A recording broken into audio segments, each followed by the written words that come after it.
Hello again, welcome back to Beyond Marsh, the second episode of what's either a revive series or just two folks on a nostalgia trip. I am JB, and of course with me is Marky Marsh and the Funky Bunch. How you doing? It's good to be back on another podcast. So because we're doing these kind of infrequently-ish, I don't know, maybe it's been about 2 months since we recorded last. Let's start with our usual kind of housekeeping endeavor. Mark, what have you been up to lately? How's work? How's life? Any changes? Yeah, so major changes. I'm not in the warehouse job anymore. I left that, and now I'm back in retail as a duty manager. So I'm back to where I was previously before going to warehouse. But I still have my insomnia. Like I still struggle with my sleeping bit, but it's a lot better because I feel less stressed, and it just feels more relaxing back in a different environment that I'm more familiar with.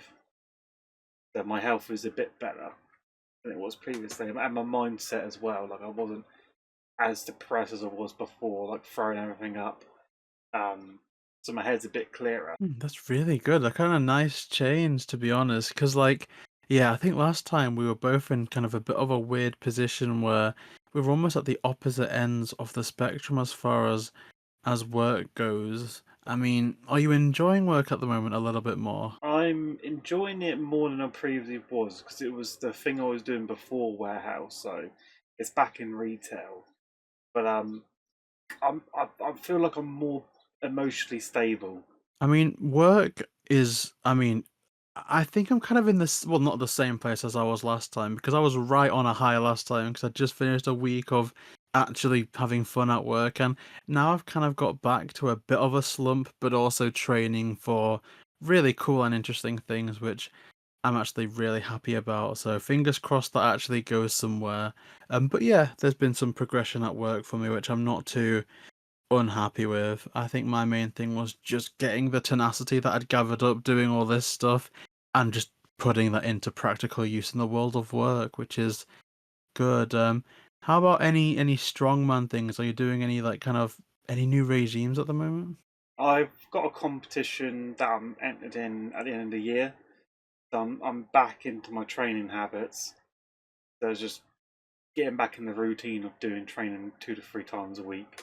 Health is one of my kind of things at the moment. I don't think it's actively visible on screen yet, but here's a big update that I've kind of gone through at the moment, and I don't know if this is something you've heard about. No doubt people in the comment section are probably going to know what I'm talking about, but I am 4 weeks into starting Manjaro, which is one of the weight loss jabs. You heard about that? You know the weird thing is, I was considering doing that. Really? Yeah, I was looking at. It was my mum that recommended it. She was like, "Manjaro," and I was like, "I'll look into it because it's about like 100 and what's it's like £160 a month." Yeah, and then it goes up. I was on 25. Of the 25, I think it's mg dose, which was like 100, like 60, and then it goes up to gosh, is it 50? Is 50 the next one? And that's like 200 odd.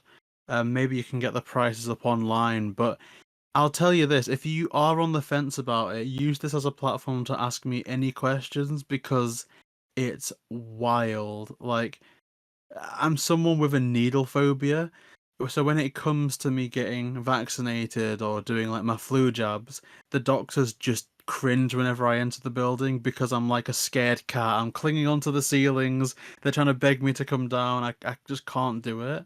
So doing that first injection myself was just insane because I was so scared. But it honestly, I never felt it go in.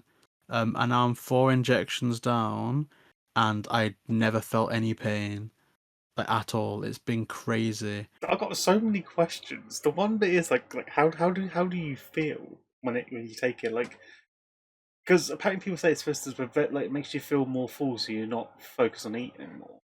Like, have you noticed you not eating more, like snack wise or unhealthy food? Like, You literally. So it comes to no one's surprise just by the state of me that I am an absolute. Well, I was an absolute glutton. So every time I'd walk past Lidl, for those in America, I guess Walmart or I don't know, but every time I walk past Lidl, I'd go in there, and on a normal day, I'd get two chocolate croissants. And when I was really depressed, I even had one bad spell where I bought four of them and just ate them all in one go, and then just felt like absolute crap afterwards. So I was such a food-oriented person. If I went out to Morrison's and bought a pack, they do like a pack of six donuts. I just couldn't have one and then leave the rest. I would eat all six donuts. Like I was so out of control. This is crazy. I have two eggs, two boiled eggs for breakfast, and I'm full until about 2 o'clock. And then I have a wrap, and I could easily leave it there for the night. Like it's absolutely insane. I don't feel any different as far as I don't feel like something's been added, but it's just my normal life, except I'm not thinking about food all the time. I will say I have got very lucky because I know some people have had side effects like burping sulfur, nausea, tiredness, and I've literally had no side effects whatsoever. But honestly, like I mean, this is actually a really educational program that we're doing because as you as someone that's been considering it, and you said you've got lots of questions, like honestly, fire away. I'm only 1 month into it, but like, yeah, crazy so far. You take the jab once a week. It's just Yeah. like your eating habits. Like, do you just notice it's like you just stop eating, or like how does it work with a mindset? It's like is it like psychological? Like makes you trick your immune system and thinking you're full when you're not. It's almost like your mind wants to be busier doing other things. So I used to drink loads of like Coke Zero and stuff. I had six Coke Zeros in the fridge when I started, and I haven't even thought about drinking one of them. It's just say when I finish work now, before I'd say make some toast, and then that would make me even more hungry, so I'd have some more toast. And it's almost like now when I finish work, I know that I've got, say, 2 hours before Millie comes back, so I'm gonna go on a walk because I need to do something to kill the time. Like, it's so difficult to actually describe, but I know that people online call it food noise, and it's almost, I'm not comparing it to schizophrenia, but I do feel like before there was a voice that says you're hungry, you need to eat, or you're bored, so eat something, and by the time you're done, half an hour will have passed and you can do something else. Whereas with this, it's okay, what do I do now? Oh, I'll walk, I'll do Ring Fit, I'll read a book. Like, it's literally just that food noise is completely gone, and yeah, it honestly is crazy. And before I started, I was convinced because I mentioned my appetite that I was gonna beat it. That despite the injections, I was gonna eat everything anyway because that's so much who I am. But it's almost like it's reprogrammed me. Like my whole coding has changed. It's crazy, really crazy. The only thing is I need to drink lots and lots of water. So I'm going through like five of these every day. It may be more. So that's the kind of only crazy bit. I wake up with quite a dry mouth, but I mean I'm probably a snorer, so Yeah, I'm still considering do I take it because I want to lose weight. And it's always been a struggle for me trying to lose weight, even though I do training as well. It's just like losing the weight's been the hardest thing ever, still to this day. But I was like, yes, I can afford it, but it's like, is it gonna work? Are there any side effects? Are there any side effects? Like, do you feel anything odd about you while taking it? I'm gonna be blunt because we're among friends, and also if anyone's watching this, I'm not gonna filter anything because what would be the point lying just for like I don't know, but constipation.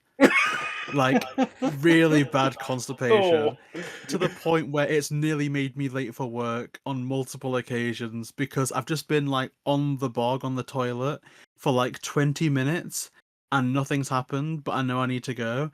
And then like 21 minutes and then it starts to come and I'm like, okay, cool. I guess you finally decided to but I'll just be honest, and that's it. I know I've not had any of the burps. I've not felt sick. I've not felt dizzy. Literally just constipation. That's my only side effect. And again, I can't really promise it'll be the same for you. I think everyone handles it differently. But for me, as someone that was so food oriented, I'm surprised it's worked on me. So I'd imagine it would work on, most people. Yeah, it's like at the moment it's still like a new thing that's come out. So there's not really a lot of news about side effects in the long run. It's like vaping when they came out. There wasn't really any data to show the risk in vaping and like cigarettes over the years because cigarettes used to be safe for all the adverts, and after the years, like oh, cigarettes are kind of bad for you in some ways. It is. I think it's like anything. If it's used properly, it's good, but if it's misused, it's not. So I'd never advocate for someone that's of a healthy weight just saying, I want to be like super, super skinny. Like I would advocate it as far as a cure. So say for instance, I am morbidly obese, which is an illness. And so, you know what I mean? When I've got a cold, I take Lemsip. Because I'm morbidly obese, I'll take this. So I wouldn't advocate for people just using it as like a trendy, let's get as thin as possible type thing. But I would say if you're using it to cure something, I think it can only be a good thing. But time will be the best storyteller when it comes to stuff like that. I mean, this wasn't all Manjaro because, as I say, I'm only a month in. But at the start of the year, bear in mind I was still eating, but I was going with the personal trainer until like February or January sometime. But I started the year at 129 kg. I think it was 129.8. And today, because Saturday is my weigh-in date, I weighed in at 120.2 exactly. So for a month, I'm not unhappy with the progress. I wish that I was making more, but I mean, it's definitive, consistent weight loss. Yeah, because I might consider it next month. Like, go to Asda's pharmacy and get on the trial run. Like, see how it works for the year. I think exercise has never been an issue with me, but they do say that isn't 80% of weight loss is down to eating. I think 80% is where it's at. So, yeah, it's been good. And now actually, I've had my last dose of 2.5, and I'm now on my dose of 5.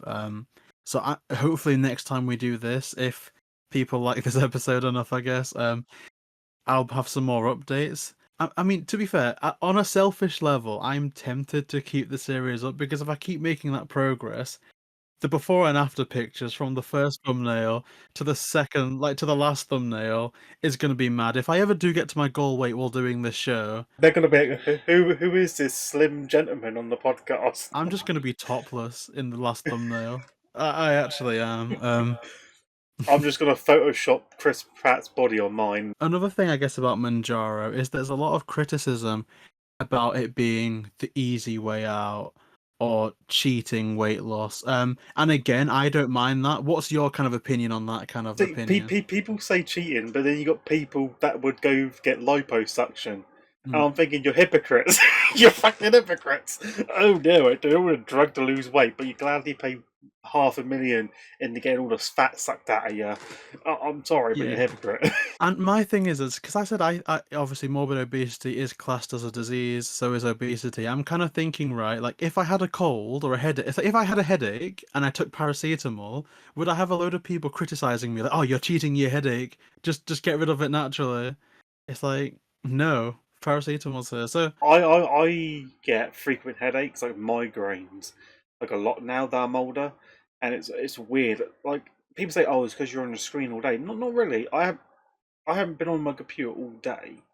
I've just been like going through my web comics on my phone from a distance. Because I still get headaches. I get headaches if I don't play my video games, so I don't play them a lot as I used to. But I still get migraines majority of the time. It's just it's like it's on a frequent cycle. what causes my headaches is, like I think as a glasses wearer, you'll know this, but wearing headphones sometimes for work, it like offsets it ever so slightly to the left or ever so slightly to the right or something.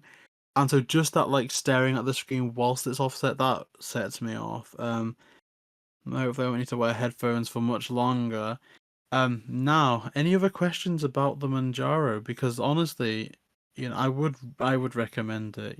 How long do you have to be on it? Difficult question actually, because I think it's up until goal weight. To say the maximum dose I think is 50. So say in theory, and a lot of people don't need 50, but say if I was on 50, reach goal weight on 50, I think for the next couple of weeks or months, I'd go back down to like 20, 15, 5, 2.5, and then eventually once I'm used to 2.5, kind of just wean off steadily. I think there's some people that are terminally obese and have been since children take it in theory forever, or they're meant to.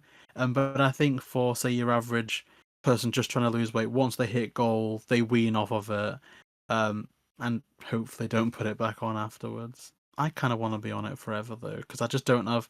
I'm not scared that if I don't take it, the appetite is just gonna come right back. Where do you stick the needle? Oh, that's really good. So there's a few options. You can either stick it in your stomach, here, there, or to either the right or left of your thigh.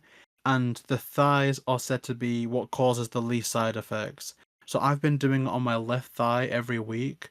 But what the recommendation is and what I'm gonna do going forward is 1 week on the left, one on the right, because not only putting it in different places helps it circulate, but apparently as well, it stops one side from being like too damaged or overexposed, I guess. So I'd recommend the thigh. Yeah, I might consider doing it next week. I might do it for a year, see how it goes. Yeah, well, hopefully we'll be back with some updates. I will say this actually brings me perfectly into our next topic. And the only place that I've ever had snacks whilst on Manjaro is the cinema. Because I love collecting popcorn buckets and popcorn cups. And so when it comes with the popcorn anyway, I'm inclined to eat it. And I'm a sucker for a Tango Ice Blast. And one of the most recent movies I saw in the cinema was the live action Lilo and Stitch.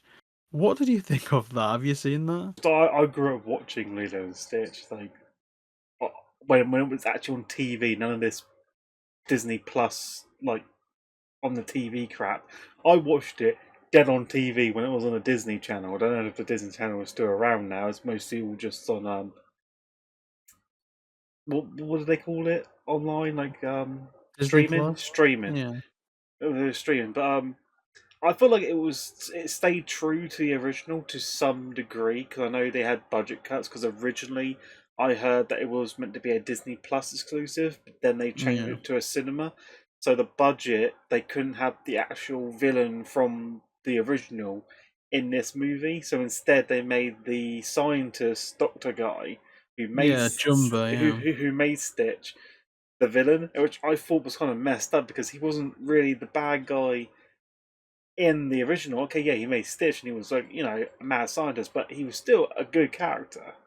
They made him a proper villain in this one. I don't know if they do a sequel, they might redeem him, but I just felt like doing that kind of really threw me off. That was the only off bit. Everything else was great. The live action, the budget, the CGI on Stitch was superb because recently Disney's been shitting out rubbish like left and right with Snow White.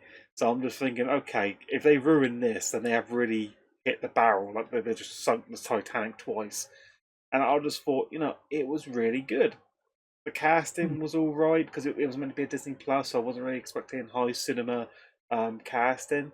So I can understand where they were coming from. People didn't like Lilo, the actor, but then again, it was meant to be a Disney Plus, so I was a kid, so just back off. But other than changing the villain, I just feel like it worked.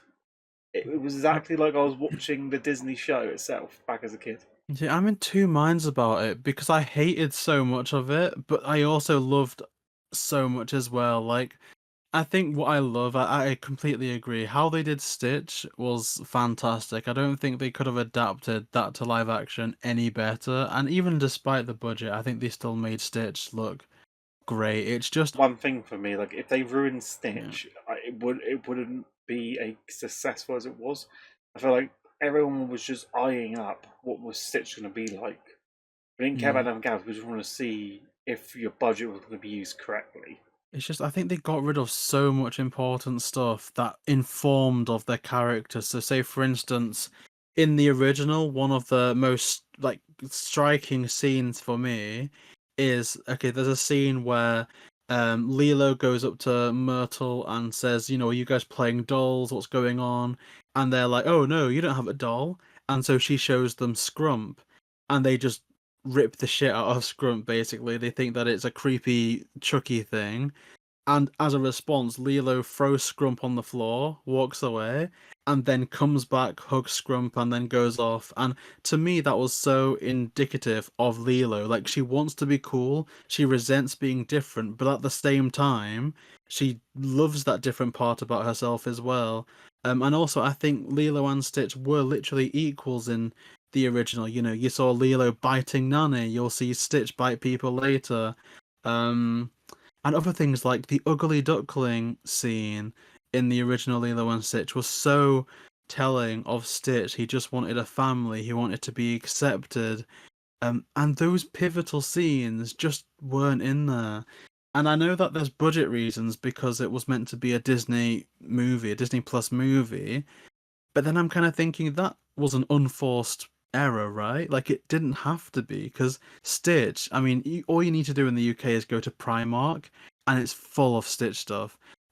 Stitch is one of the most, the highest selling franchises, only like second or third to like Pokemon and stuff. And so to think that Lilo and Stitch wouldn't do well in the cinemas initially, I think is a massive error.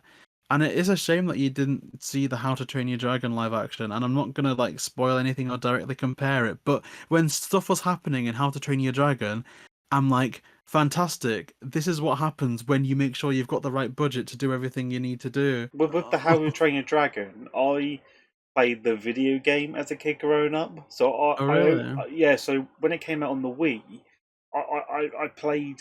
I think for the 2 or 3 games that came out, I had one like the Wii and the other one like yes like that. But I played the video game and I only recently saw the actual animation movie. So it was like that growing up. I always read certain books instead of the shows. Like instead of the Lion King, I grew up reading the book Lion King, and then much later in college, I watched the Lion King. So it's like Aladdin. I played the game and then watched Aladdin later on in life. I mean, comparing it to that though, it's like, and again, no spoilers, but it's like if they made the live action How to Train Your Dragon, they didn't have the budget for the massive dragon at the end, so they just thought, okay, at this point now we're gonna have Gobber become the villain. Like it just, oh, I hated it. But one thing I did like about, and again, I'm not getting into How to Train Your Dragon, but if you maybe you see it before next episode, I'll directly compare it. But for Lilo and Stitch, one thing that I've always complained about for live action Disney's is the lack of hindsight. So, say for instance, we've all seen The Lion King 2. We know that after the events of Lion King 1, Zira goes off, who is a follower of Scar, has Kovu. Like, there's a whole group of lionesses that just didn't agree with Simba and wanted to do things Scar's way. And so I thought it would have been cool in the live action Lion King to actually maybe have a hint of Zira there, or have some kind of indication that not all of the lions or lionesses were on Simba's team. Therefore, it sets up the sequel of the universe in sequel. Like, it makes it seem more deliberate because we know what's going to happen. And again, I don't know if you saw it, but when Jumba is in the spaceship, you see like flashes of Reuben and Angel and Evil. So 625, 624, and 627. I think that was great, but I just want a Disney Plus TV series that has all of the live action cousins in from the animated series. I think that would be really cool. But that's kind of my only highest praise for Lilo and Stitch. Like I love what they did, and I actually do really like the Lilo actress.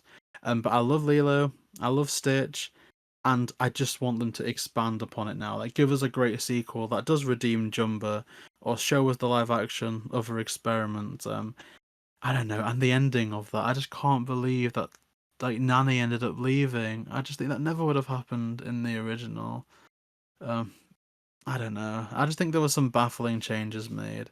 But I'm interested enough in seeing what happens next. Yeah, because I think it's mostly comes down to the budget. If the budget's not there, they can't fit everything in because they got to work with what they got. So I know it can't be exactly accurate to the show back in the day, but they kept some things like true to the original, but they had to like change stuff up.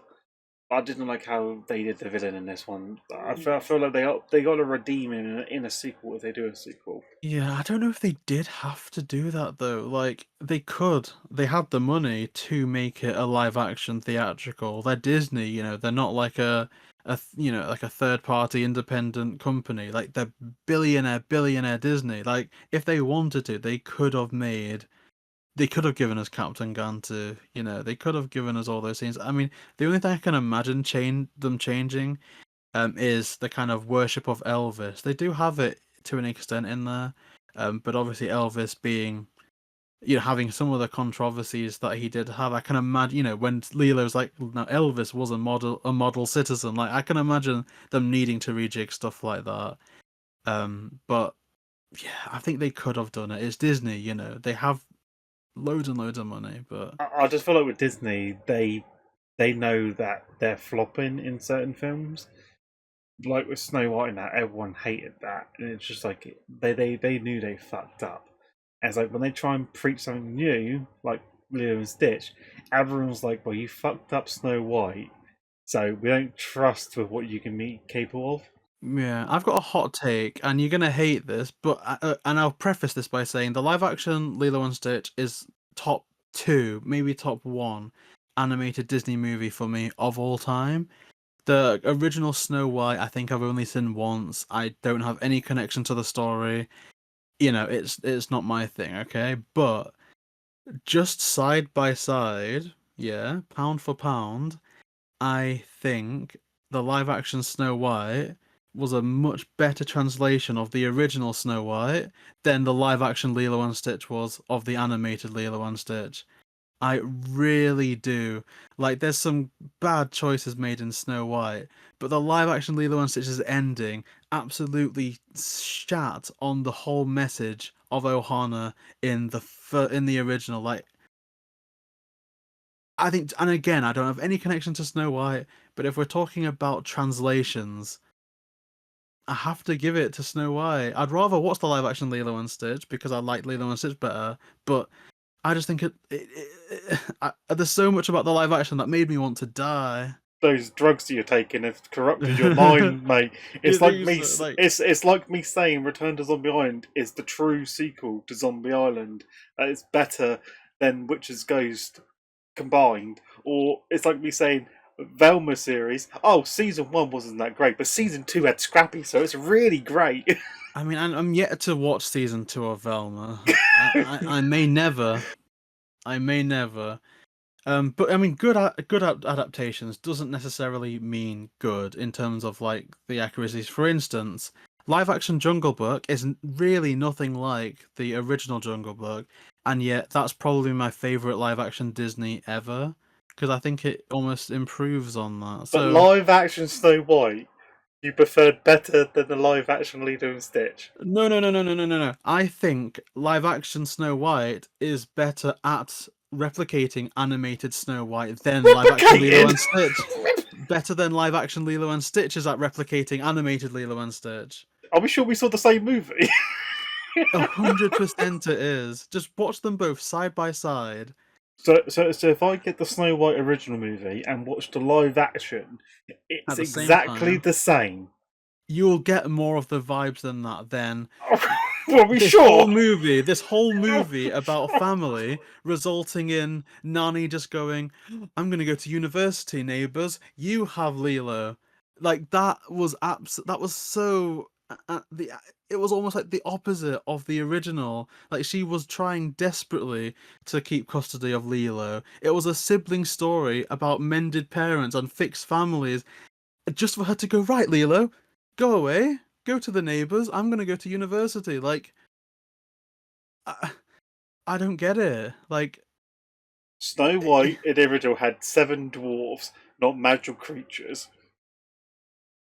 I just don't know what I'm missing. I'll take. I think you'll have the And winning when she vote had in that the apple comment from that section, but suspicious witch, it needed a prince to wake her. I think you'll get the vibe in the comment section. It's just for me the adaptations I can deal with. It's just say they like for instance, Lilo and Stitch could have ended it like the original, but they actively changed it in terms of they didn't need to. They could have just ended it there, but then it's like no. Now we're gonna have this end section where it's I suppose this doesn't change anything. Oh well, actually it does. Your neighbors can have her, but why didn't they just wrap it up like the original, like Cobra Bubbles? And that whole thing, it connected as well. They included the scene with the mosquitoes at the start, and that brings it up like, oh, yeah, I won't save the planet by telling a species of aliens that mosquitoes were an endangered species. Like, everything in the live action Lilo and Stitch was perfect. It was perfectly written, perfectly constructed. Every line kind of had a callback, every line was purposeful and made sense. And I just can't see how they would have how they changed it, why they changed it. Like, I don't know that they changed it for the worse. There are some things that didn't add up, but I still think they were on the right track. one new scene that I loved, and this actually nearly got me tearing up in the cinema. But you know, when I think it's after the scene when Lilo and Nani are on the hammock singing together, and in the original, Stitch, I think again, think that he makes the choice then of going into the forest and saying that he's lost, and that, you know, to bring his family, like with the ugly duckling. And I like that scene. I think it should have been included, but seeing Stitch going back to the kennel and putting himself back in the cage, I think that was a really nice addition. I think it couldn't have worked in the original because you already got that he was feeling bad about himself. But that scene of him going back into the cage was so good. It's just, I think it loses a lot of the punch. Like, in the original, when they go surfing, and then when you see Cobra literally saying, "You need to think about what's best for Lilo. Like, we're gonna take her away tomorrow." And there's such a depressing scene, and then David so seriously turns to Stitch and says, "I really think, I really thought they had a chance, and then you came along," and you really see how that affects Stitch. Whereas in the live action, they end up going to hospital. They have some, wacky zaniness, and you see David just looking over in the hospital, like, "Huh, you know what, Stitch? I really thought they had a chance," and that's it. And it's like, I just, I can't like. It was so impactful. You saw why Stitch was changing because he grew to care about these people and actively saw that his hijinks was kind of ripping them apart. Like, just go back and watch that one clip. How seriously David says that, and then the live action where you think he's just saying, "Huh, it's weird that that vending machine just gave that person 2 bags of Maltesers." Like, he says it that casually, and I'm just like, why was that done? Like, I can't. Like, I didn't hate it as much as it sounds. I think it's just that I love the live action Lilo and Stitch so much. And I'll give you this. If Snow White, the original, was my favorite Disney movie of all time, I'd grown up with it, I'd watched it as many times as I'd watched Lilo and Stitch. I'll give you this. Maybe I'd have as much complaints about the live action Snow White, maybe more. It's just, I think Lilo and Stitch to me is the best Disney, and so I think maybe I'm a bit more protective about it being translated. That could be it. But yeah, I'd watch the sequel if they did a live action Lilo and Stitch. But if they do a sequel and they get the villain right and redeem the professor a bit, maybe I can be on board with it. I think that would really irritate me. It's like, I know you need for a villain because every story needs a villain for a hero, but didn't do the Doc so dirty. Okay, yeah, okay, he was sick and twisted about creating Stitch, but still cared for him in the show. I don't know why they changed his accent as well. Like, they could have had, David Harbour. He played Red Guardian recently in Thunderbolts, and every time he was screaming and shouting, I was a bit like, "That is Jumba." Why they didn't get David Harbour as Jumba, I don't know. The humor was really good. I like the comedy between the two of them, the aliens, where they're trying to catch Snitch. I really like how they kept messing up at every turn corner and just dragging his corpse along the road because he's knocked out. Yeah, I think that would be me, except just asleep. Because it was like That'd no be a one's thing. questioning why he's dragging an unconscious person around. They're just telling them to move out of the way of the road. Oh, I mean, it is good, and I think there's been some other stuff in the cinema coming out. Like, I think we are having a good generational kind of cinema thing. Um, I'm going to watch Elio tomorrow. Because I like alien stories, but also I think it's important that if I've supported Lilo and Stitch financially, and if I've supported How to Train Your Dragon financially, it's only right to support the original, story of Elio financially. Whether I like it or hate it, I guess people will find out in the next episode. Unless I get cancelled for my supposed deranged takes on Disney live action remakes, that could happen. But Elio, Fantastic Four, looking forward to that. Jurassic World, exclusively for Jonathan Bailey. Wait, are they doing another one? Yeah, it's called, I don't even know, not I thought they, Dominion, is it? I thought they ended Rebirth. it. They're Really? doing. Rebirth with Jonathan Bailey and Scarlett Johansson. Why? We I had think we had our finale with Jurassic World.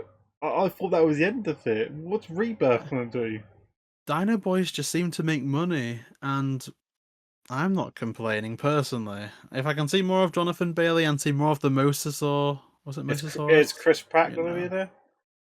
I don't think so. I think he's too busy going woohoo. He's Mario now, isn't he? He's in the Mushroom Kingdom. But I'm Oh, looking but forward to Mario too. same that took everyone by surprise. No one was expecting that to be a $1 billion box office hit. A last topic before we move on to some Scooby stuff. How is your physical media collection going on? Any new additions since the last episode? Well, I got a few more Kex pickups, which I got videos to record, and I got one from the last ever charity shop that sold video games until they closed down now. And I think the only new physical media stuff I got were the anime ones I got from my Blu-ray collection. So I've got about 40 Blu-rays now. Managed to get Sword Arts Online Gun Girl. So I've got the Sword Arts Online Season 1 complete. I've got Gun Girl, which is Sword Arts Online, the spin-off from Season 2, I think it is, when they had the Mm. Gun Girl episode. So I've got that. I also got what was it? Got so many now. Cooking Camping in Another World. I got Black Lagoon. I got Banished from Heroes Party. I got Girlish Number, Clanad, Kunosubra, and I got In Another World with my smartphone, which I thought was season one, but when I did the unboxing, it turned out to be both seasons of season one and two. Ah. So I managed to save myself more money. It didn't actually say complete season; it just said in another world with my smartphone. I'm thinking, okay, this is quite heavy for season one. Maybe there might be some cards in there. You don't know. Unbox, I'm thinking, 4 discs with 12 episodes each of them. I'm like, two of them says 1 to 7, 7 to 12, and the other two says like 1 to 7, 7 to 12. I'm thinking, okay, that's 24. That must be season 1 and 2. I watched them all and it is. So I'm thinking, I'll just save myself an extra 30 quid. Because I was going to order season 2. That's not bad. I like those because I think Blu-rays again. I've fully fallen down the Blu-ray rabbit hole. And even today when I was out in Manchester, oh, this was so nostalgic. But the Kex in Manchester had the Spy Kids trilogy on Blu-ray, and just for nostalgia, and I love the second one as well. I was like, right, that's me. So I got Spy Kids Blu-ray today. At least your Kex has good stuff. Mine doesn't really have anything, so I have to like either go to one in Portsmouth or the one in Bournemouth, because at least they have better stuff hand in. Whereas one in Southampton is just full of shit.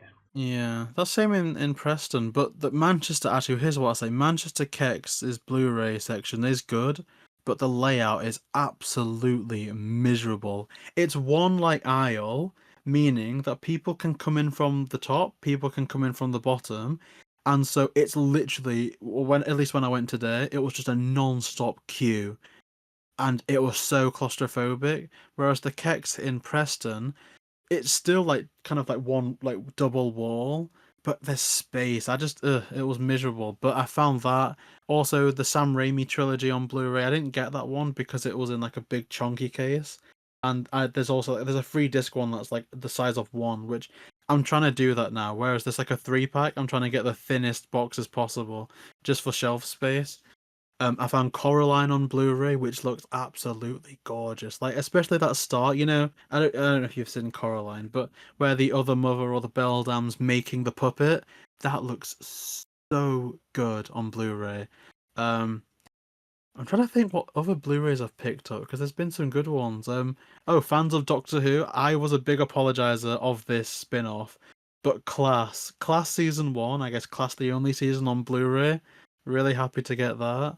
I want to get Torchwood on Blu-ray, and I want to get Doctor Who season two, I guess series 15 on Blu-ray. But I'm gonna snap the last disc. It's all different now because Doctor Who used to be from '05 to oh, what was it? 05 to Like 2020, 2019, 2020. 2019, yeah. And then it was Power of like, the Doctor, yeah. yeah, and it's like Doctor Who season one, but from 2020 onwards. I'm like, it's so confusing that they're just trying to reboot it again. I'll lick my wounds because literally the day after I saw the finale, someone that I know from work was like, "Oh, what did you think of Doctor Who?" And I was like, "Not today, not today. I'm gonna be licking my wounds for the foreseeable future." But yeah, but then I'm thinking maybe I'm just miserable because I went to see Lilo and Stitch, didn't like it. I went to the cinema to see the Doctor Who finale, didn't like it. Wait, So was that in maybe, cinema? yeah, literally, I went to the Arc. They've Oh, opened up a new Arc cinema in town. I went to that.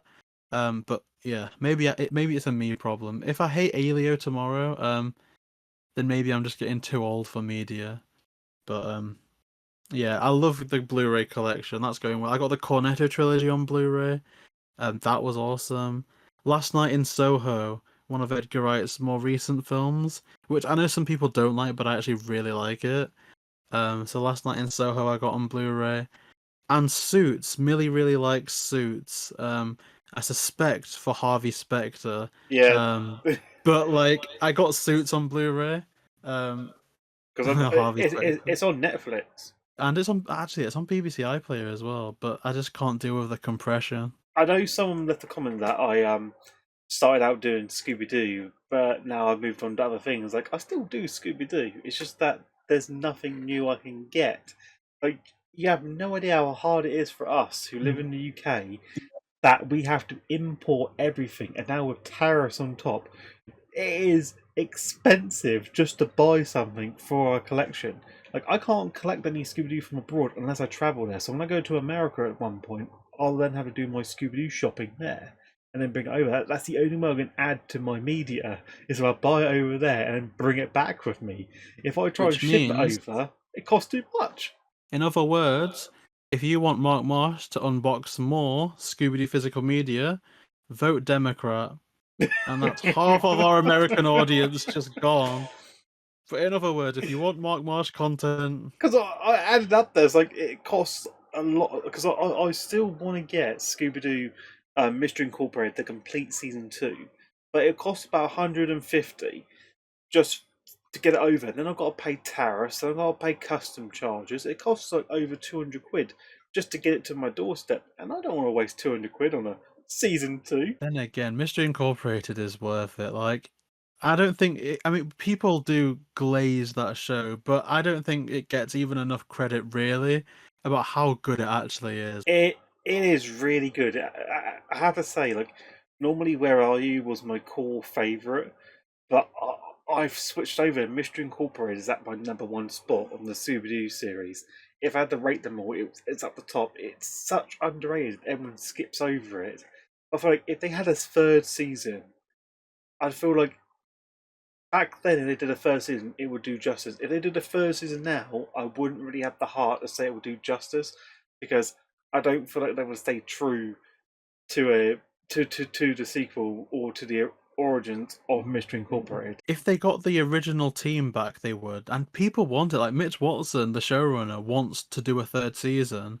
It's just the people involved, all of them, Victor Cook, Mitch Watson, they haven't really been available or asked to be available at the same time. But I think if they get the original creators back, I I think it would be good. The only thing is, and this isn't any slight against her, but if they were to do another season, I would like Mindy Cohn to be back as Velma. Um, Other than that, as long as they get the creative team back, I would believe in a third season. But I have started to collect more VHS tapes on Scooby Doo. I feel like I'm just gonna try and get them, and then save the rest for when I go abroad. Because at the moment, I've probably collected I've collected every Scooby Doo physical media that you can possibly buy in the UK. In the What UK, region? I have Ours is region code B, isn't it? that I do have my numbers. So ours is region two, Region America's 2. region one, um, Japan are region four, no three, and I think Russia and China are region four. What's France? Is France region 2? Yeah, because I'm going to France like next week. I might get some Blu-rays in France. It might say actually. To be fair, I can't get it out now because it's dug away. But there is something I got. Whatever language ver is, that's like that also plays in the UK. Like I think it's Looney Tunes back in action ver de Fumf or something like. Sorry if I've just sworn in a different language, but like I've got that. I want to get okay. Blu-rays that are too expensive for you to get now, but you want to get in the future. Any of them? Yeah, so it's season 2 of Mystery Incorporated, the complete one. Also, when you get the part 2 to season 2, so it completes the part 1 to part 2 ratio collection. Also, I know in America they do those nice little anniversary slip covers. I want to get them, but there's the Best Buy ones and there's the Walmart ones that I want to hunt down and get. But again, they're only in America. So that's about 15 different titles each. That's like 30 different titles. If I was there in America, I would just buy them all. So it's the Mm. frustrating when I don't have the resources at hand. If we don't have a Walmart or a Best Buy here, Oh, technically, Asda is owned by the same it father company as it Walmart, but they is, don't but they don't correlate. house Yeah, no. Because I've been in my Asda and their media section has gone shrunk down the size. So like, there's not a lot of DVDs and Blu-rays anymore.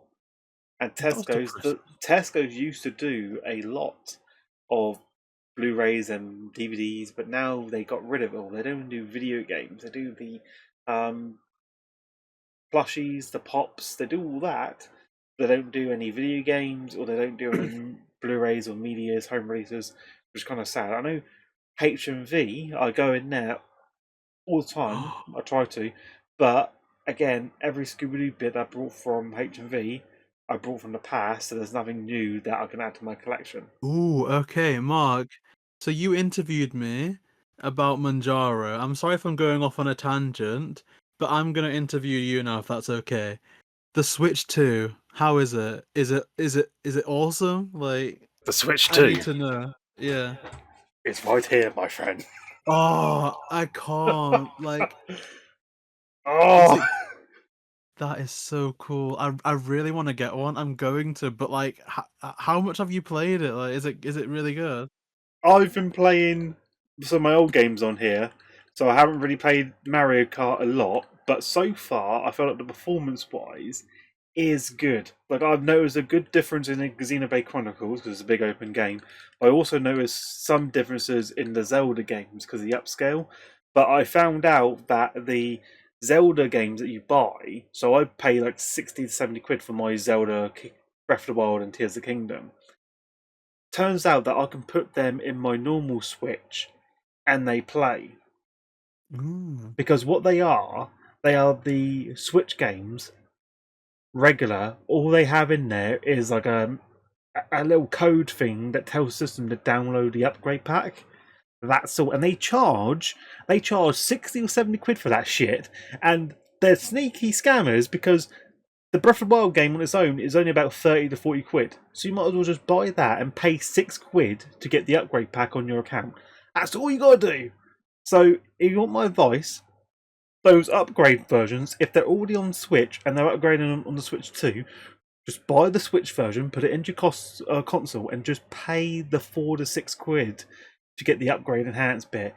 If it's a Switch 2 exclusive game, then pay the 70 to £80 for it. That's what I've learned. Is that how much Switch 2 games are? 78 to. Yeah, yeah, they're like between 70 and 80. It's why, because I have over 112 Switch games, and I always do buy more. Like, I always make sure I still got to do a video showcase of my collection for this year, but I have over 112, and it's still growing. And I have 4 Switch 2 games at the moment, and they're like £70 each on average. So like, yeah, they're expensive.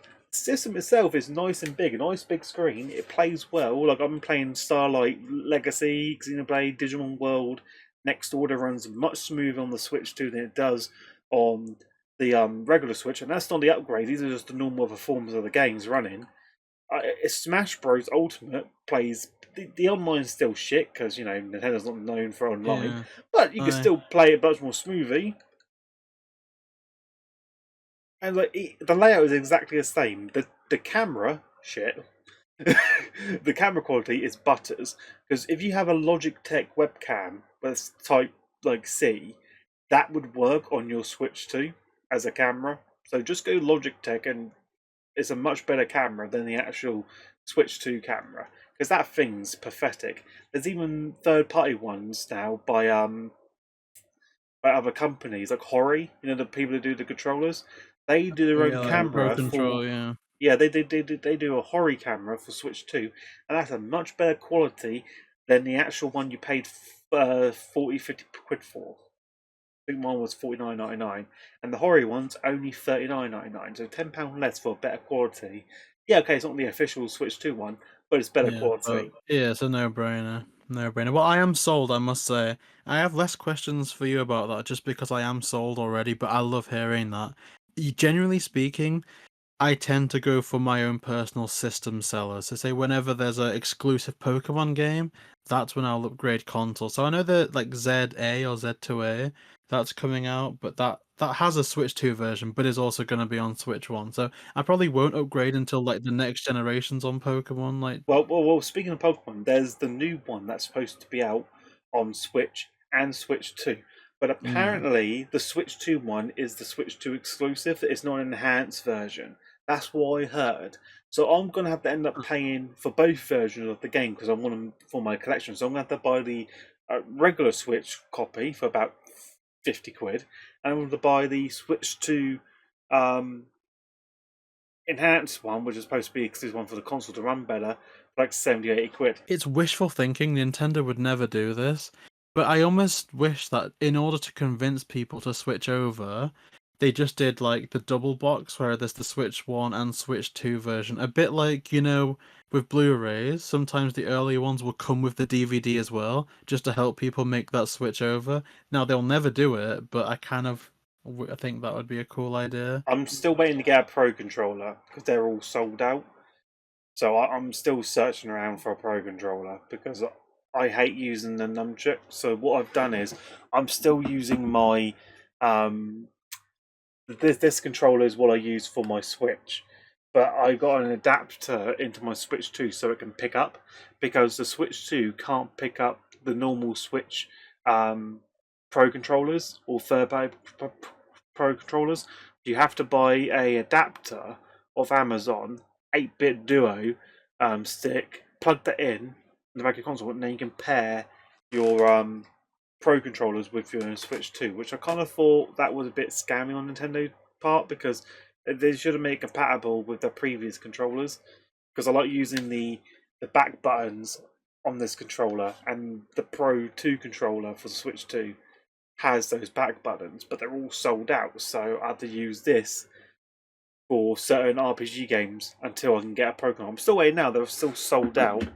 So yeah, it's kind of annoying that Curry's didn't have it when I got my system. I And like how now, someone's comment on my stiffing in the unbox because what the stiff. I remember because I was watching because it's been 15 years since no probably longer than that now because I started my channel in 2010. Yes, it's been 15 years since I did YouTube. And I remember I was watching my old videos, and I was just, I don't know why, but I used to be so different then, breaking them off my hands. I used to do fresh, and I did it for the Switch 2 one. I sniffed in a fresh, and I don't really watch back on what I do. I just record it and like make my mistakes stay on screen. Yeah. And just seeing that guy post that comment, thinking, "Oh God, someone's actually commenting on my sniffing." But I mean, hopefully, I'll join you in the Switch 2 club soon. We shall see if work decides to give me a living wage anytime soon. But I wouldn't hold my breath. But no, I guess we'll come to what the people came here for, possibly, and that's some Scooby-Doo stuff. Now, you had an interesting theory about Go-Go Mystery Machine. Let's Yes, hear that. I have just debugged the entire Go Go Scooby Doo mystery all in one setting. It is just a reboot, a revamp of 13 Ghosts of Scooby Doo. Think about it. Right now, read the story baselines on what Go Go Scooby-Doo is about. Okay, maybe I do have a counterpoint. But Oh, do no, no, no. read the. Once you hear this, the overview of what it is. So, while visiting Japan on the ultimate foodie adventure, Scooby and Shaggy unwittingly unleash hundreds of mischievous mystical monsters that are now causing trouble all over the country. That sounds exactly like 13 Ghosts of Scooby-Doo. They open the chest and they release all these ghosts, which they then have to go round and recapture. And what do you know? It's the exact same! They're gonna have to go back round with their team, which, with the help of Scooby's uncle. Didn't Daphne have an uncle? I'm just saying. Dascally Do, magical friend. They got a magical friend. We had one in 13 Goes to Scooby Doo, and we had the sidekick. I forgot his name now. What was this? The little kid, Flim Flim Flam. Flam. Yeah. So I'm sorry, but all they done was watch 13 Goes to Scooby Doo.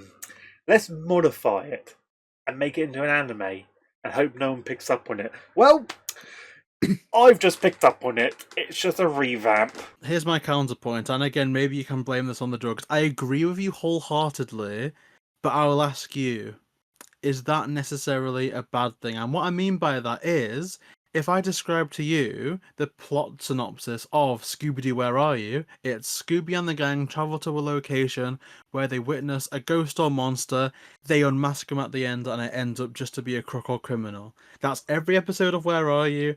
Every episode of like a pup named Scooby-Doo, every episode of What's New, every episode of Guess Who. So I agree with you wholeheartedly, but it's only copying the one other series that did that, unlike Guess Who, where you could argue it was copying 9 other series that did the same thing. The only argument I've got there is like every mystery's different because the whole grounds of Scooby Doo is solving mysteries. So you That's a can't good really point. you can't really say that with Where Are You, because that's the whole gimmick of the show. If it wasn't a gimmick, it wouldn't be called mystery to begin with. With this, they're just taking an original idea and just rewording it and rephrasing it into another sense. But it's exactly the same scenario as in 13 Ghosts of Scooby Doo. It's just in a different setting, different place, different team, and it's just like it didn't happen, if that makes sense. So it's just like it's Yeah. the same. It's the same basis of 30 Goes to Scooby Doo. Side by side, it works out the same.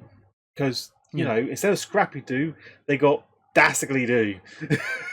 Instead of Flim Flam, they got this guy. Instead of the magician, I forgot his name now. You got Vincent Van Gogh. Vincent Van Gogh. Yes, instead of Vincent Van Gogh, they got another magician. I'll accept that point. I will accept that point. All I will say is, I do think it still has some potential as far as, if you think about it being a ghost busting series, the 13 Ghosts of Scooby-Doo was created in the 80s as somewhat a response to how popular Ghostbusters was at the time. And if you think about the cartoon series like the real Ghostbusters, there's going to be, I mean, again, I'm guessing if they did this right, there's going to be different designs to the monsters, different ways of capturing the monsters, maybe some monsters that aren't going to be villains, and you'll get like a Slimer type figure. So I do agree, I'll accept the point, but I do think there's going to be some merit in a ghost busting show. Just I'm me. sorry, but I'm not the only one who's going to be thinking that they just stole a series that's already happened.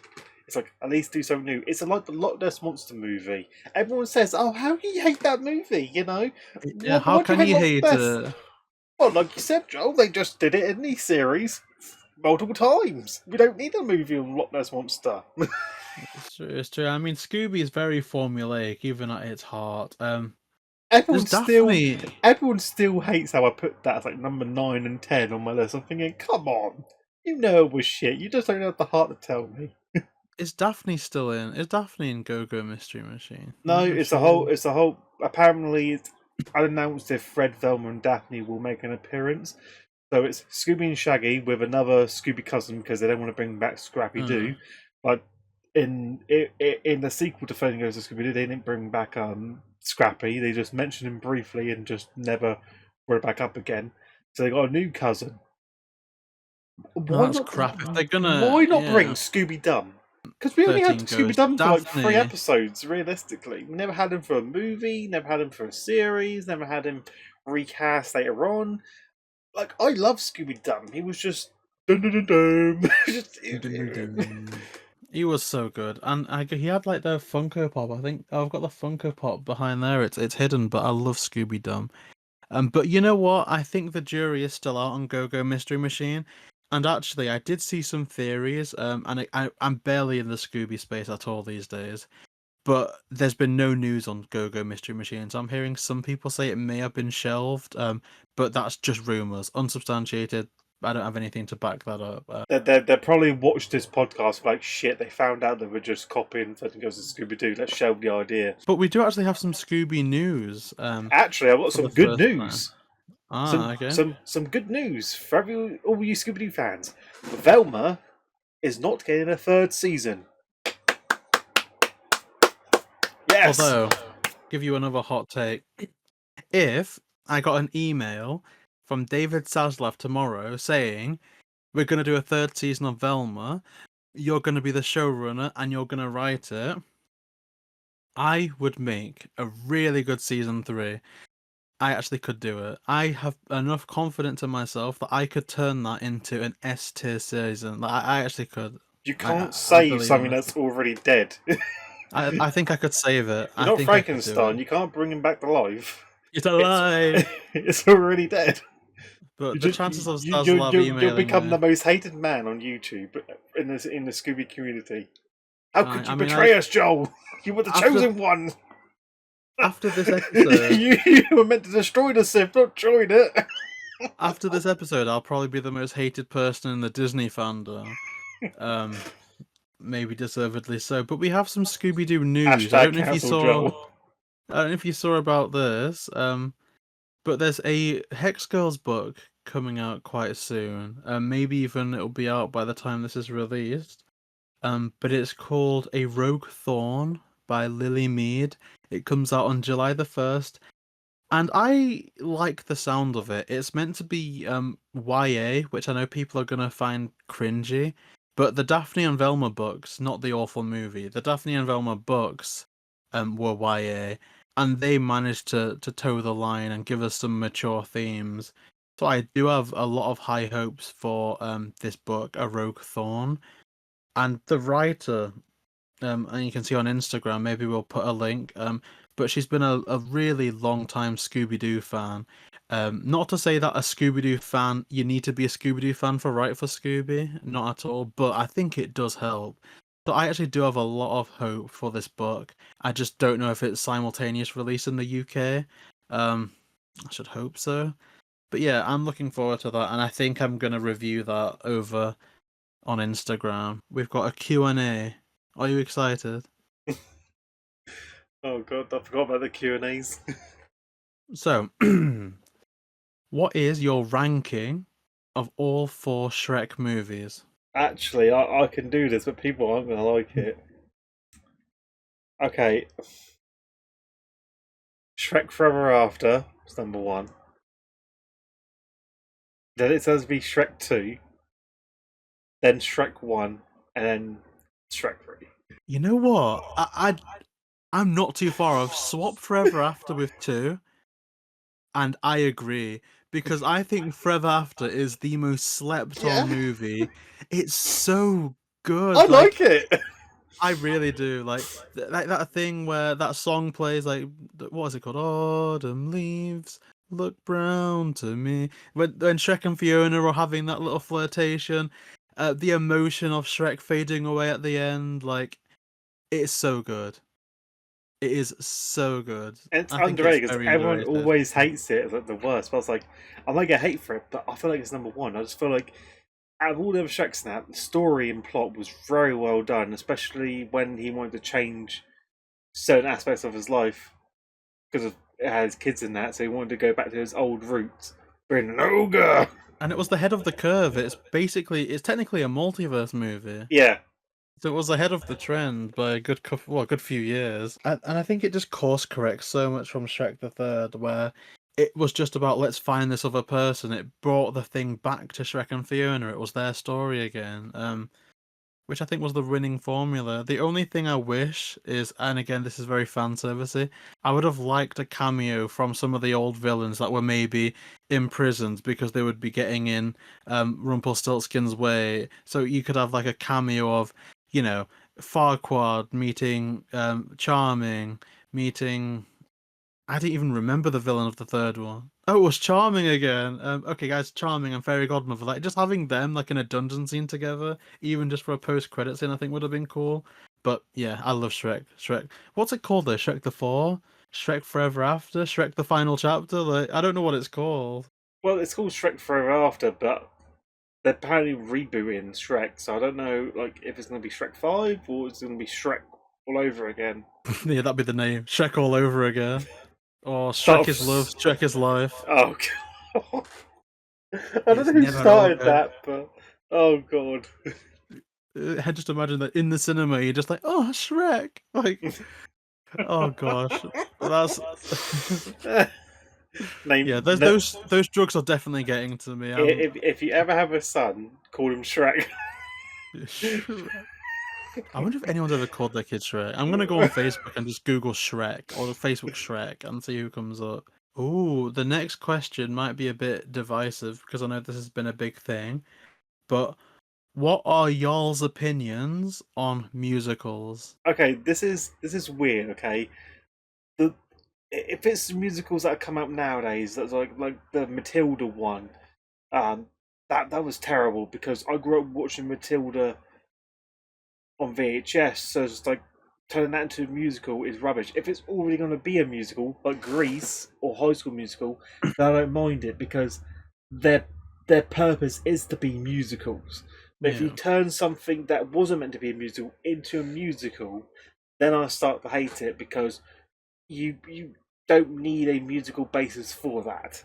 So that's my whole point on musicals. It's like Grease and Grease 2, I love because it's meant to be a musical. High School Musical, I love because it's meant to be a musical. But Matilda wasn't meant to be a musical, and I didn't know that when I saw it in the cinema. And May goes, "Oh, by the way, it's a musical," and he knows I hate fucking musicals. And I'm like thinking, "But you mean it's fucking music? It's Matilda." Yeah, it's a musical. It's like the Lion King musical. Don't fucking need it. I would classify The Lion King as a musical.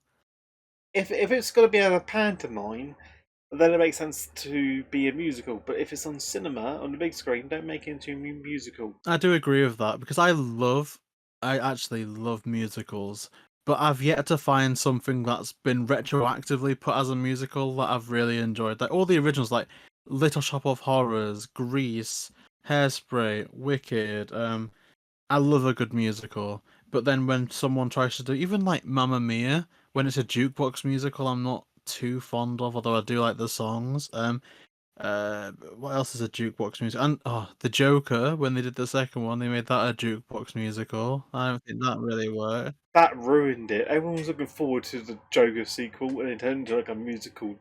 What you said, a joke box one. It just put me right off. So yeah, my basis is if it wasn't originally a musical, don't make it into a musical, and then it would work. Or if you are going to turn something that wasn't a musical into a musical, keep it to the pantomime. I would like to see stuff that is a musical turned into not a musical, because Oh just an God! R-rated version of Little Shop of Horrors, I kind of want it. Imagine Grease without a musical. It'd just be sex. It'd just be sex. That's mad, actually. Because Imagine you think, Grease if it wasn't a if you musical. think about it, all the scenes refer to them having sex at some point. Yeah, like tell me So more, tell me yeah, more. That's so it's good. like if you take that out, it's just gonna be all love and sex scenes. Yeah, it'd be Grease. like some X-rated Grease, X-rated, greased up. The next question: do you have any siblings or family members that you would ever consider inviting on the podcast? No, because Huh. they like keeping to their private lives. So yeah, none of them want to be put out there on YouTube. I don't think I'd invite them on this one just because I don't think any of them would blend with the dynamic in terms Yeah, of that. But I'd be up for doing just an ironic podcast with my dad just because we're so opposite people. It'd be a bit like Jack Whitehall and his dad. Like I think that could be funny, but yeah, no, I can't say I'd ever. Actually, I technically have had my brother on a podcast before, but he's very like soft spoken, and I don't know if he would speak like I would. So yeah, maybe not on that one. But interesting question. When we have one more, which is what TV shows are you guys watching at the moment? Yeah, so I was on Netflix today watching the show before I came on here, so I can bring it back up because I've got the name of it. It's an anime, but I'm up to the third season.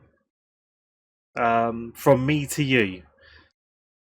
It- It's Ooh. it's it's it's like a romance anime, but it has like 3 seasons, and I think the first two used to be on Crunchyroll, and then I think Netflix brought the rights to do a third season, but they did them always over an hour long instead of 30 minutes like traditionally. So there's only like five episodes. It's kind of a shame for the third season, but I don't know I'm on the last season, but I kind of find it all right. That's the one I'm watching recently. I've just finished watching the Rise of the Shield Hero, so I'm all caught up. Yeah, I like that though, because I think we've got very different tastes in TV shows. Like I've gone through contrast, like because obviously Doctor Who broke my heart, but I really want to start rewatching again from Eccleston to I guess the Interstellar Song Contest. So Rose to the Interstellar Song Contest, and to me, I'm happy with that being modern Doctor Who for me. I like the classic series, especially Hartnell and Sylvester McCoy. Um, but I'm happy for Rose to the Interstellar Song Contest to be Doctor Who for me now. Um, but I finished rewatching Heartstopper like a month ago and went right from that to a big marathon of what I hope is going to be Fear the Walking Dead season 1 to 3, and then Walking Dead the first season to the final, and then hoping to get the spin offs on Blu ray. So I'm doing a massive Walking Dead rewatch now. I will say this now: The Walking Dead I really like. The season two, however, the farm shit you can skip over. That shit was boring as hell. But other than Nah, that, uh, Maggie has nearly got me in trouble on multiple occasions because I'm watching it with Millie, and every time Maggie's on the screen, what is it that's meant to throb when you're attracted to someone? No rude comments. There's like an artery here that's meant to throb when you're attracted to someone, and I'm like, it has nothing to do with me. Like it's happening on the screen. I can't. It's not my fault. I say Yeah. from the 11 seasons, season two is one that I would always skip over because it wasn't really that climactic. It was more like a calm setting before the storm. Although the last And episode wrapped up the if Shane story, which I think was if cool. if you are gonna watch any of the spin-offs after you watch The Walking Dead up to season 11, it's definitely um, the Dead City one with Maggie and Negan, Negan, yeah. and also the Daryl Dixon one because fucking hell, because originally Daryl Dixon wasn't in the comics. He was Mm. meant he was going to audition for Merle, didn't get a job, so instead they liked his character so much they made him Merle's brother Daryl, and I think they were going to try and kill him off, but everyone loves him so much. It's like Daryl's like the main character now. It used to be Rick Grimes, but now it's Daryl. And Yeah, I love there's Daryl. also the Michonne and Rick one spin off as well. So you've got those to look I, forward to. But I'll say Dead City at the moment with season two, it's fucking great. I love it. I can't wait. It's I'm Negan. so excited to get to them and Daryl one. Because I love Daryl. Like just seeing his character progression early on is so good. The fact that he's pretty much on par with Merle in season one, and then when they reunite in season three, um, you know, Merle's like, "Oh, what are you doing, hanging around with that Chinaman?" Because he thinks that Daryl's on the same page, and Daryl's just like, he's Korean. And it's like, yes, you see him progress. And then when Merle's trying to antagonize that Mexican family on the bridge, and Daryl saves them and tells them to go away, like, and then when he says to Rick, with your family as well, and just seeing that Rick Daryl relationship, Rick and Daryl growing, he's like easily one of the best characters in the series. Um, Oh, but I'm nearly onto the stage where Rosita's gonna get introduced, so I'm gonna get in trouble again, no doubt. But actually, Rosita's coming to Manchester Comic Con in July. Um, so who knows? Maybe I'll meet her there. Um, but yeah, Manchester Comic Con. Um, But yeah, that's me. That's my TV for the moment. There's some stuff coming out that I'm excited for. Um, like I am intrigued at Wednesday season 2. Um, oh, Squid Game season 3, or I guess season 2 part like it's part 2. Stranger Things, the finale, three-parter, supposed to be coming this year. But instead of a season, it's going to be like three parts, all at movie length. Oh really? Yeah, that's what I've been told by my mate. Like apparently, it's supposed to be split up between the years, so we get part one like in August or September time, and you get part two closer to Christmas. I don't think there's any other TV shows that I've been watching. I will say this: if you are interested in a good show, it is from 2005 onwards. Primeval hmm. is one worth watching, and it's so underrated because I have it on complete DVD now, 1 to 5, but it's such underrated because it deserves a sixth season, which it never got. Yeah, Because that of was such a vibe, that era of it was TV because it was shows, on like ITV at the yeah. time, and it didn't have the funding, and I think the ratings weren't that great, so they cancelled the season 6. But season 5 left on a massive cliffhanger, was really annoying. But then we had New Primeval, like Primeval New World, which was the American version spin-off, which had Connor make an appearance on the show. So it's just like that had one season, but that never got a second season. So I'm thinking, great. So will there be a season 6? Who knows? But yeah, Primeval definitely watch. Yeah, Primeval's peak. Like that whole era of Doctor Who, Primeval, Merlin is just such an echo chamber, like a time capsule of British TV in the early 2000s. Really, really good. But yeah, that is the last question we had for the Q&A. I can't tell how long we've been recording for, but I assume it's a longer episode than last time. But as you can see, look, there's like bags under my eyes. But I've just loved recording this so much. Um, because even this one, we had some friction with the Disney stuff. Like, I think it's like a kind of new era now that we're not constricted to Scooby-Doo topics. I think, and we never were really exclusively, No, but I it think was there's a lot just a more hot topic. freedom. I think before we were just focused on doing Scooby-Doo because that's what we were known for. Yeah, And it's like and me, now we're I did just so many Scooby-Doo unboxing videos. It's just like there was no room to breathe and do other things. Like whereas I now was, it's just listen to yeah, JB and Mark Marsh chat shit for an hour, like, which is good. I love it. I love doing it. So I hope people love hearing it. But Mark, despite this being on your channel, where can people find you on the internet? you can find me over on my social media on X at I Got Luigi, and you can also Not find me. X, You it's can also find Twitter. me. You can also find me. Actually, Elon Musk brought it and changed it to X, so it's X now. It's Twitter. Elon is saving the planet by ripping up those batteries so he can kill the planet twice over. He's saving us. And It's then on Twitter. Instagram, Mark Marsh 94. You can find me there, or Twitch. When I do stream, I'll be over on twitch.tv at Luigi.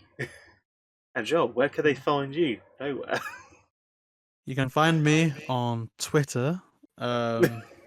Twitter? What's that? I, I can't remember my Twitter handle, but no doubt it's at jmillyvids. You can I, find me on the gram, the TikTok, jmillyvids, and you can also find me in the basement of Mark Marsh.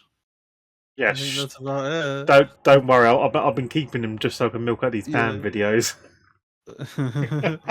But yeah, I mean, thank you everyone for watching. Comment down below if you want to see an episode 3, and if you have any questions for the Q&A for that at the end of that show, comment that down below as well. But yeah, thank you so much for watching, and we shall see you next time.